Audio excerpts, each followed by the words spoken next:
YouTube, how are we? Today is the Road to 24 episode number 2. Full workout video today. We are going to be going through pull session A. In the studio today, this is a session that I don't typically train here. So this is a session that I will actually do in another local gym. But it is very, very easy for me to transfer it to here so that I can show you guys the kind of movements that I'm doing, the reasoning behind having these movements in, intensity, focus, everything, just going into the details for you all. So of course, if you want to give anything a go, or you're just here maybe just for the educational side of things, or maybe you're here just for a little bit of pre-workout motivation, hopefully you enjoy this video. So like I say, anything that would normally be like a machine that I don't have here, I'm going to switch it over, but I will make sure that I say exactly what it is that I would normally do, so you get a bit of an insight into that. If you can hear the fan in the background, I half apologise, but I also half don't, because it is so hot in the UK right now, and this studio is boiling because it's an old building. There's no like air conditioning, so whatever it is out there, it is in here. So workout is written in the logbook, ready to go. Just sipping on pre-workout. I've got a full scoop of Naughty Boy Menace. I'm excited to get today's session in. Excited to bring you all along. If you are new around here, make sure you subscribe. We are on the road to 24, which is going to be my first ever competition. So we've got a few years ahead of us. We've got a long series ahead of us, but I'm excited. So let's get into the workout for the day. Okay, so there are 3 pre-pull drills that I'll do before going into warm-up set of the first exercise. So we're going to do some straight arm pull downs, not only to warm up the back, or more specifically the lats, but it's actually also a really, really underrated rotator cuff warm-up exercise, because typically what people will do is they'll warm up the rotator cuffs by just doing some like external rotation, but obviously the rotator cuffs don't just externally rotate. There's a whole different bunch of movements that it takes the shoulder joint through. So by doing straight arm pull downs, we can kill a few birds with one stone when it comes to the rotator cuffs as well. We'll then go into just some elbow warm-ups, so just some curls. And then we'll do a couple of rows. We'll do some that are more sort of lat focused, and then some that are more sort of like upper back focused. So that is currently the way that I'm warming up pre-pull. One thing that I'm thinking about whilst performing this movement is not just the actual movement itself.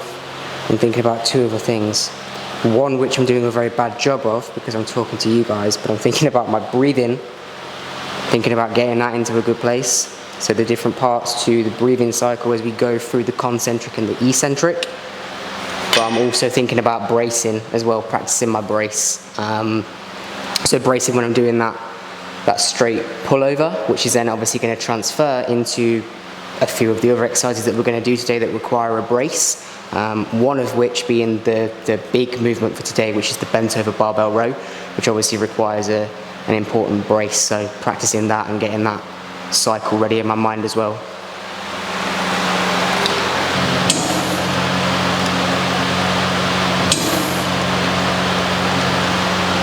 So I'm going to go into the 2 different rows. Would I typically program a row without any kind of stability, because I'm going to kneel for this? No. But because it's a warm-up and I'm just trying to move through these exercises, because I'm not moving so much weight, that stability kind of has become less important to me right this second. So yes, for this warm-up I'm going to go through this row just kneeling, but again, don't think that this is something that I would do once I get into the main session. I'm always going to have stability as a big focus, using like a bench for chest support.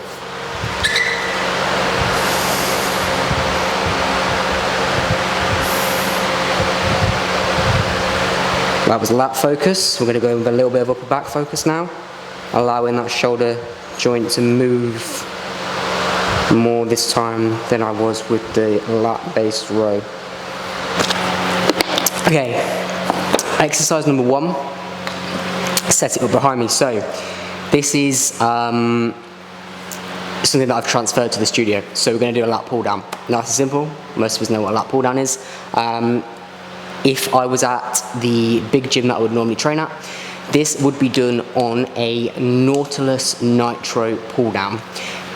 If you're a mechanics nerd like myself, you will know that 90% of the Nautilus Nitro range is just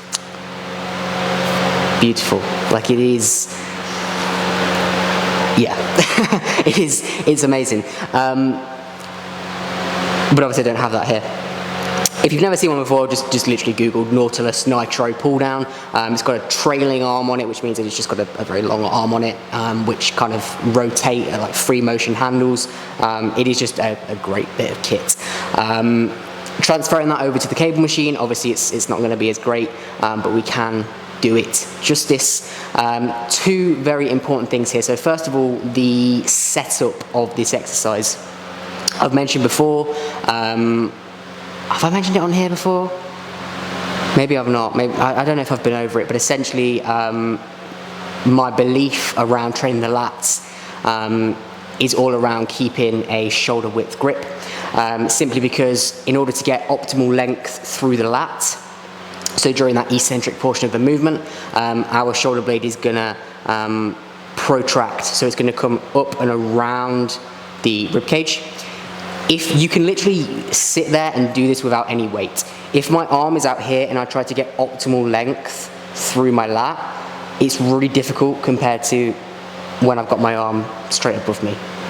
To me, that's basic. Like, the word wide has just been taken literally in like the bodybuilding and just fitness community. So it's like, want a wide back, do everything wide. It's like, well, it doesn't really work like that. So whenever I train the lats, I will do a shoulder width or just slightly outside of shoulder width grip. So we're doing this single arm, got the chest support with the bench, and then the final thing to note here is that I'm only going to do 1 set for now. So what I'm doing is 1 set of 12 to 15 reps. This is going to be a set where I am looking to fatigue the shortened range. So the shortened range obviously being where the muscle is at its shortest, so at the bottom part of that contraction. As soon as I start to fail in that area, for now, this exercise is done. So I'm not looking to fatigue it in the lengthened area. Obviously, when we're in that shortened position, we're at our weakest, but the exercise is going to be at its heaviest, so not the greatest profile with this movement, but essentially, the reason that I'm doing this is because I want to fatigue that shortened range before going into things like bent over rows, because I want to leave enough in the tank, essentially. I want to, because the shortened area is so weak, if I go in with, say, my bent over barbell row first and then try to do this after, that shortened range is already going to be so fatigued that I'm not going to be able to train it as optimally as possible. So if I do a set where I stop as soon as I fail in that shortened range, I can like tick that box, move on to the next part of the workout, but then I will come back to this afterwards, train another set, a heavier set, where I'll take it to full failure. So even if I can't get into like this shortened range here, I'll still keep pulling some reps down until I basically can't move anymore. So we're going to start with some warm-up sets, and then we'll get into that first working set.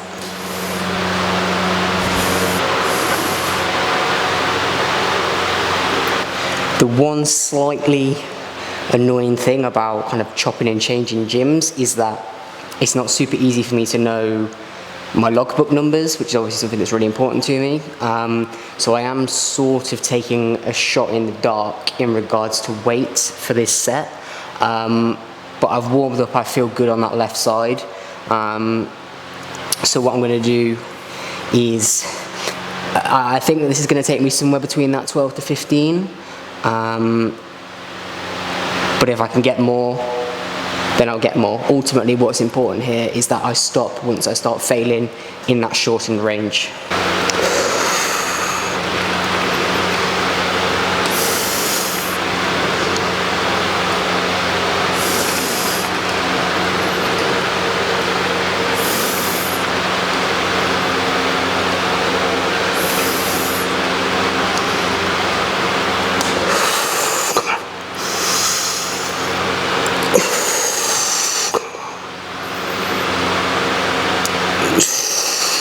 More, we got more. Drive. Hold it.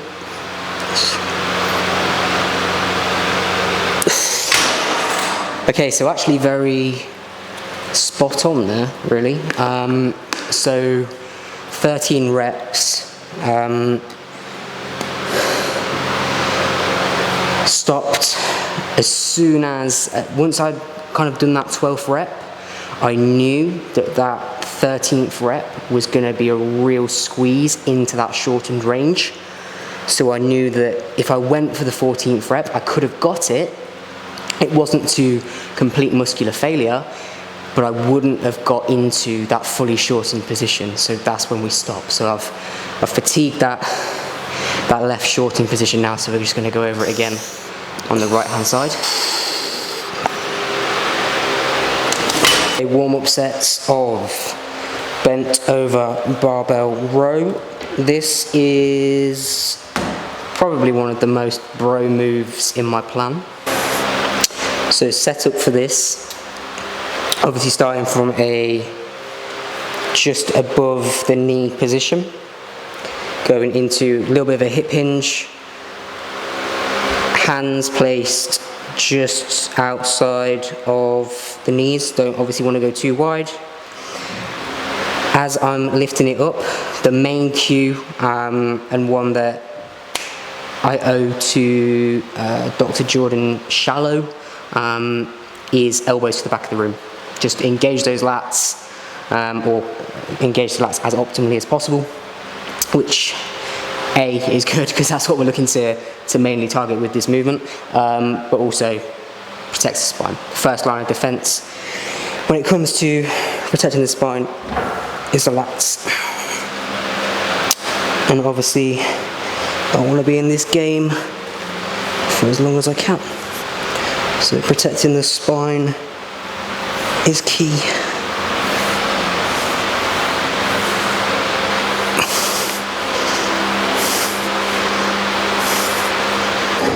Okay. This is actually going to be the top set for the day. So this is not an exercise I've had programmed for that long. So I really am trying to get the movement pattern down. Generally just not the strongest person in the world, I'm not going to lie. In fact, there would be no point in lying because I literally document my lifts online, so I'm really not that strong. Let's go.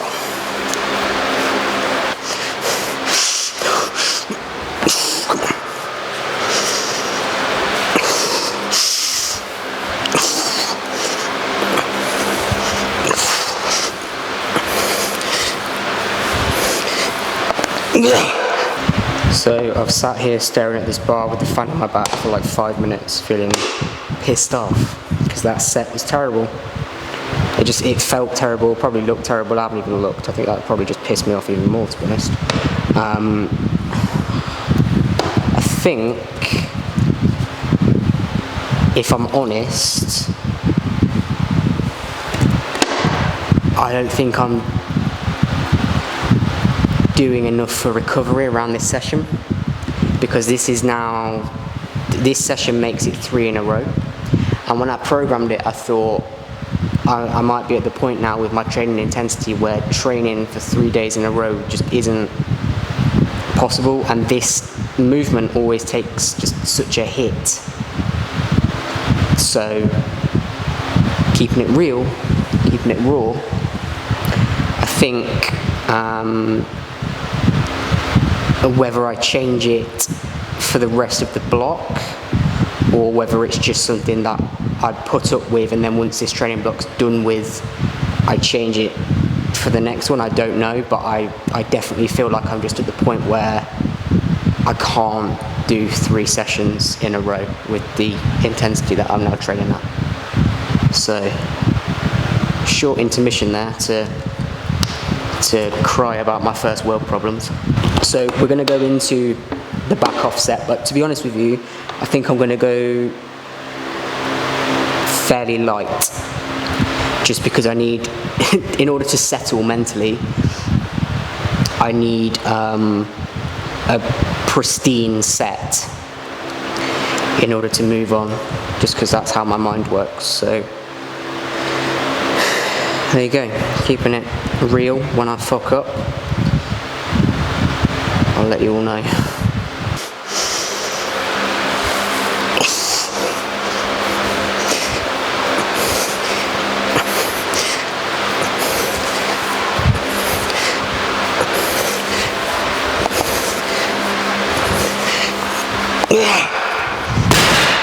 Fuck. Better, but still shit. Okay, back to the lat pull down. So what I said, we're now going to take this to complete muscular failure. So even when I start to like fail in this shortened range, if I've got more to give, which of course I will in the lengthened range, then we will literally continue till I basically can't move anymore. I'm debating whether or not to mention my mini meltdown a second ago with the barbell bent over row. Probably just scrape over it really.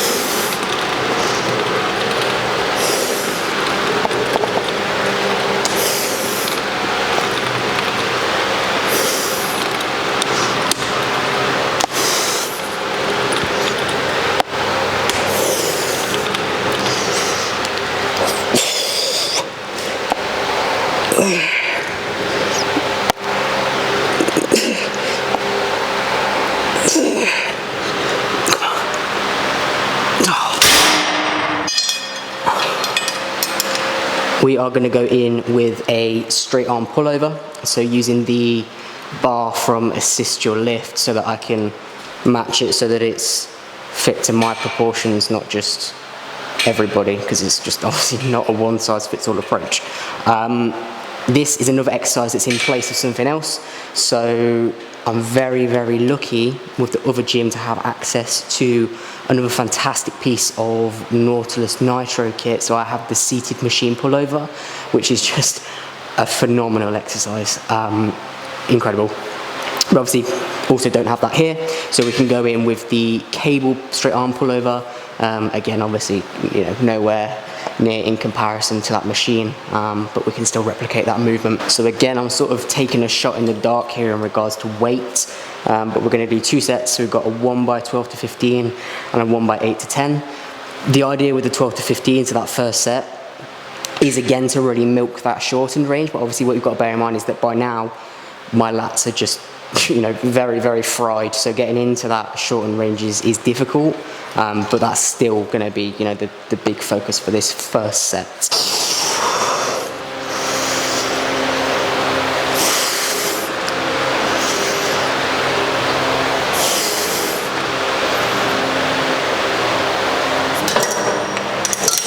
Okay, rear delt work, typically an area that is badly trained, if I'm honest, just because it is quite a difficult area to, I hate to use the word isolate, but we're gonna go with it. Most people just end up training their traps, which is why a lot of people have very large traps, because they're just train those as opposed to like the rear delts. In terms of why I opt for this next movement, so this is going to be a chest supported dual cable rear delt row. First of all, we've got the stability of the pad. Obviously, when it comes to hypertrophy, just looking to create as much stability as possible in order to get to focus on the actual movement itself. But I also like this exercise because we can create a drop-off, so we can play with the profile. So as we're getting weaker, as we're getting into that shortened position, the weight's actually going to get lighter because that moment arm, which is the nerdy distance between the axis of rotation. So for this, the shoulder. And the line of force, so the cable. Basically the weight's going to get lighter as you pull back, and then get heavier as you go back out on that eccentric, which is where you're stronger. So it matches the profiles up nicely.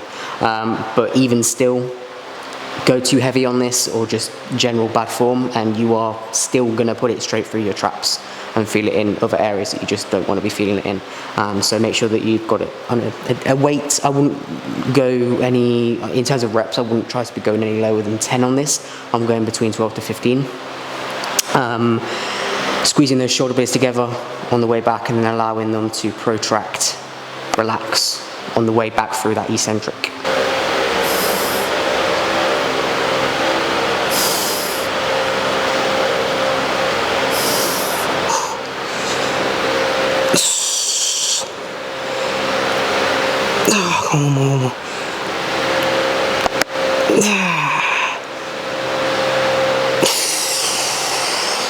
We are on to arms.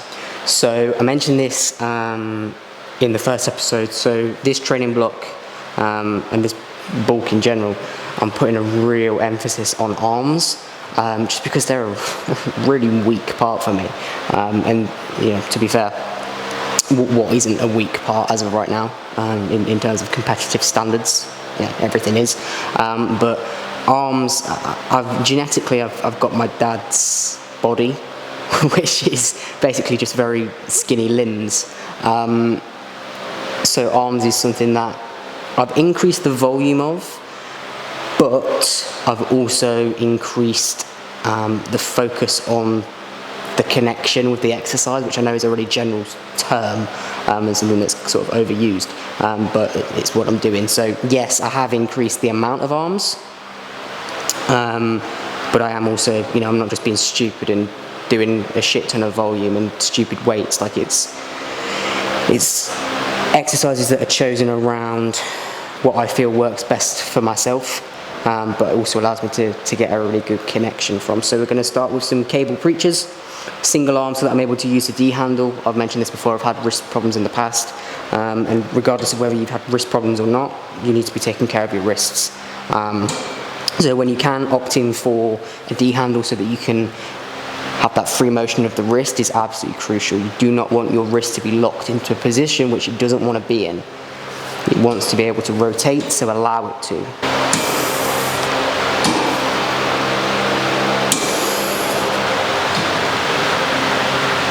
Okay, last arm exercise, we're going to go in with a dual cable crossover, so like a push down. Again, this exercise is brilliant for the main reason being that we can match up those profiles again. So as I push down and my tricep is getting weaker, the cable is getting closer to the axis of rotation, the elbow, therefore the weight is getting lighter. Flip that on its head. As we go into that eccentric part where I'm stronger, that cable's getting further away from my elbow, so therefore the weight's getting heavier. So we match up that profile perfectly. Main thing here when training the triceps is to think about depressing those shoulders. If I elevate them, it's coming straight through my traps, keeping those shoulder blades depressed, holding for a second at the bottom, nice and controlled on the way back up. Last few.